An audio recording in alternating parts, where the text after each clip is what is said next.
It's been almost 4 years since I last saw my daughter, who was very bonded to me.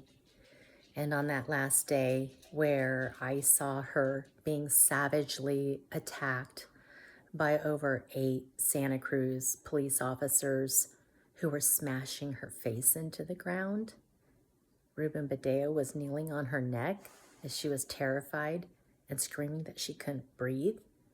And then David Dede was dogpiling her and trying to hold her to the ground. And another cop kept coming and another cop, and they started handcuffing and hog tying my frightened daughter who had been trying to breathe because she had been assaulted by her dad, and she had witnessed her dad suffocating me and hearing me scream that I couldn't breathe as neighbors were calling 911. And what you people don't seem to understand is when the body is in trauma and trying to breathe, you are just trying to move to get air. And Ruben Badeo knelt on her tired, winded lungs and held her face smashed down to the ground. George Floyd died because of this. And my 13-year-old daughter somehow survived. And then 8 of them picked her up and dragged her to a black SUV the way terrorists kidnap people in foreign countries, all while she was screaming she wanted her mama. I want my mama. I want my mama. Help me, mama. Those are the last words I heard my daughter screaming. And the neighbors saw my daughter get her face smashed into the back of the plexiglass and then drugged. And I was held captive after being smothered and suffocated. And according to the Institute on Strangulation Prevention, women like me and my daughter could die, and these injuries could kill us up to 48 hours afterwards because it's very, very hard on the human body. I was in trauma, and I remember a cop coming over and saying, "Your daughter doesn't want to go home with her dad." Well, no duh, Sherlock. The dad is violent. He just strangled and assaulted us. And so then they decided to lock my daughter up in a psych ward instead of sending her home with any one of my family members who live in the area. They sided with the abusive dad who was never put in handcuffs. And I get asked all the time, "What did you do wrong, Rhonda? What did you do wrong?" I was reporting domestic abuse for years. And I was asking for help from the San Mateo Sheriff's Office, the San Mateo District Attorney's Office, the San Mateo Domestic Violence agency called CORA, Community Overcoming Relational Abuse. I called the domestic violence hotline many times and got stuck in a 28 tree deep call these people, no, we can't help you. Call these people, no, we can't help you. Battered Women's Justice Project, teenager, blah, blah, blah in Texas. I tried everything. I didn't make this up. I have audio recordings of my daughter telling me how her dad broke his most recent wife's finger. There are witnesses who saw her dad dragging her out of my place of work at a church coffee house across from my daughter's school. And they wrote letters, but San Mateo Sheriff did nothing, specifically Deputy Gerano Urania.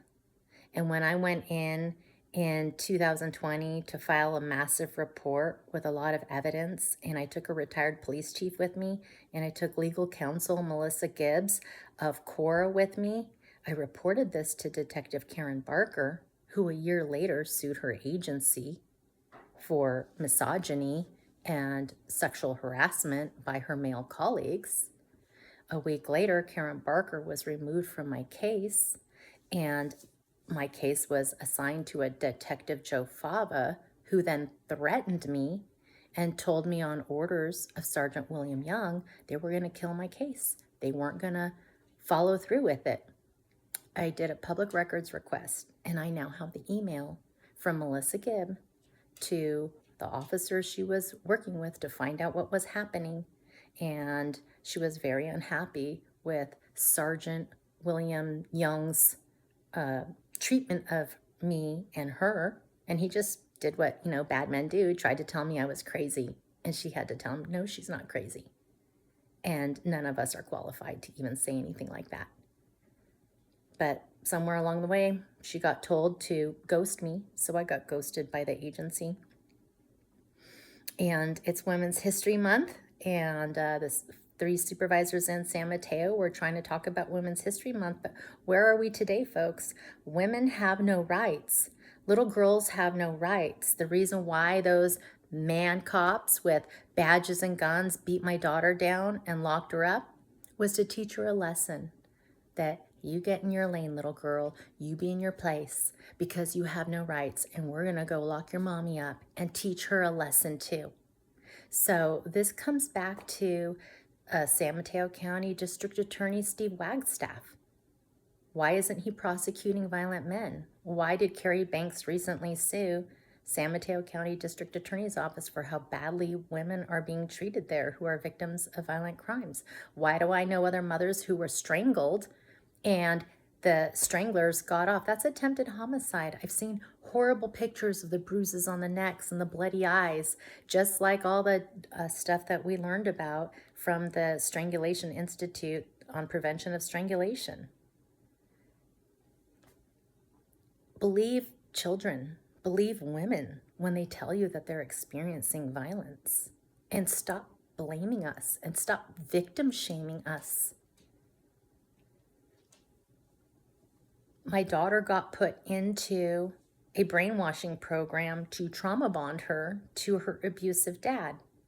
And his attorney of record, Julia Ferguson from Menlo Park, kept saying they needed 90 days, they needed 90 days, and I didn't know what that meant. And that's about how long it takes to destroy a child's bond with her safe mother and trauma bond her to the dad by threatening them, putting them through violence, drugging them, and doing horrible things to them. And children are speaking out about these atrocious acts that are being done to them. And I just ask you these obvious questions, people. What kind of dad does that to his little girl?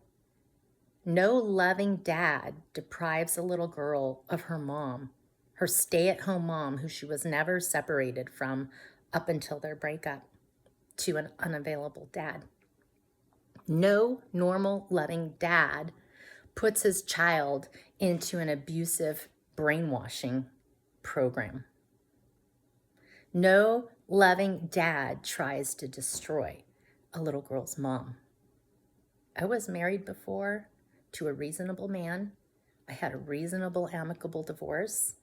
And my older son thanks me for that. And he says, Mom, you and Dad divorced so easy and naturally. You just made it seem like it was no big deal, that sometimes a marriage doesn't work out and you move on to other people. So I've already demonstrated that I'm a normal, reasonable, rational woman who can divorce and separate from a normal, reasonable, rational man. But this dangerous man who let his own child be dogpiled and strangled and be screaming she couldn't breathe. Look at the video, folks. He just stood there holding a piece of paper. He wasn't bothered one bit. That's how much he wants control. That's not love. That video is everything. I want all those cops decertified. They should not be getting any pensions.